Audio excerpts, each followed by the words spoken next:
Welcome in, everybody. Sorry about the technical difficulties. My two shows are actually split up right now. Apparently had some internet connection problems, and I sincerely apologize for that. Certainly, I don't want my shows to go that way. It's never gone that way before, and I apologize for that. I said I'd touch on the NHL and NBA real quickly. Big news in the NHL. I'm not a big follower of the hockey league, but obviously it's a major sport, and on Chris's Corner, I'm very dedicated to paying attention to all sports and trying to treat them equally.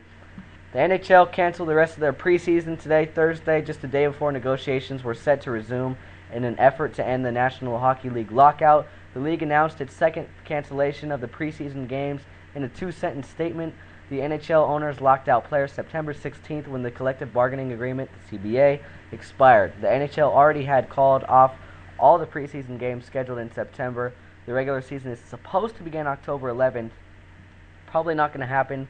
The two sides have scheduled talks on Friday in New York, although they are on secondary economic issues as opposed to the core of the dispute, how to split more than $3 billion in annual revenue. So certainly we hope that the NHL can figure things out with the union and we can get hockey back, because hockey is just a sport that brings a lot of people together, and it's really fun to watch, actually.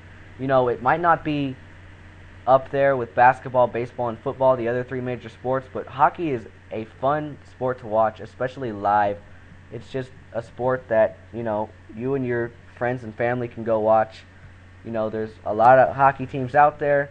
Hockey, obviously, not probably the least popular out of the major sports, but certainly a fun time going to a hockey game, and certainly a lot of people enjoy following the great sport of hockey.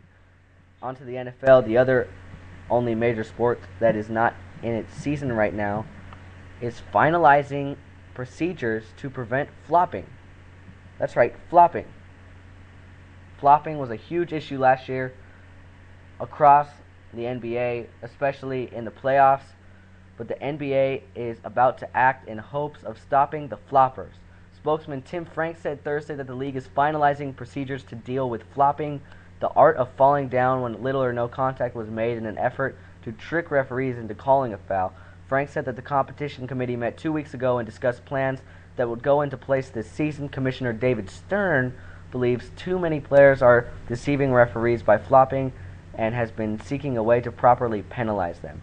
The procedures likely will involve a post-game review of the play by the league radio office, rather than an official calling an infraction during the game, Frank said. Players likely would be fined if the league determined they flopped.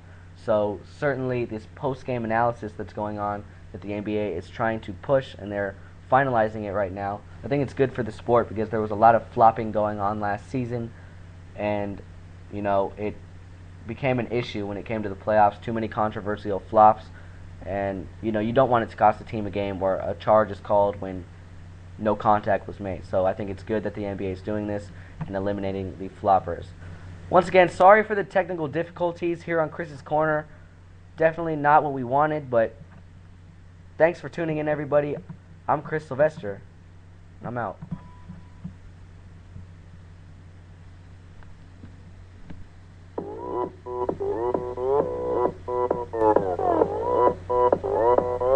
오빤 강남 스타일 강남 스타일 낮에는 따사로운 인간적인 여자 커피 한 잔에 여유를 아는 품격 있는 여자 밤이 오면 심장이 뜨거워지는 여자 그런 반전